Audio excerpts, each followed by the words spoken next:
guk egia esan, Imarrek orain 6 urte egingo ditu eta urte terdi pasa txorekin diagnostikoa iritsi zen, orduan 4 urte terdi amakigu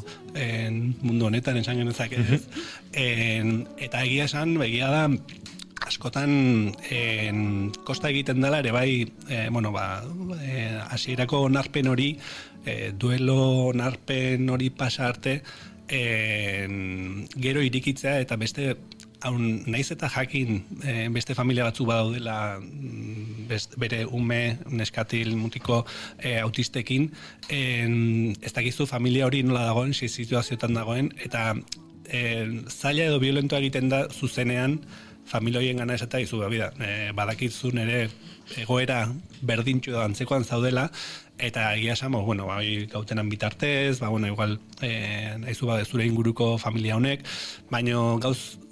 oso pixka delikatu dira. Bai umek,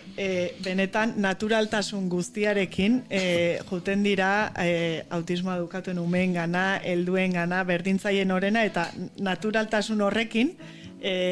ez diek ezkarik sortzen, zer esango dute, ez, natural, eta benetan ikusten dituzu eta esaten duzu, ze polita gelan sortzen ari dan hau guztia, ez da? Urdinduz ekimenan baitan murgilduta gaude, urdinduz autismoan nazioarteko egunaren harira antolatutako ekimen bada, autismo ikusgai egiteko helburua duena, eta horren baitan sortu da baita Agian Infinitoa bestia, eta gai bat pendiente geneukana gautenan bere abesti propio izatea, eta aurten izan da urtia, eta haze kantua, oso pozio gautenan bai. Ailea bezain librea, alako xea da nire, konstellazioa.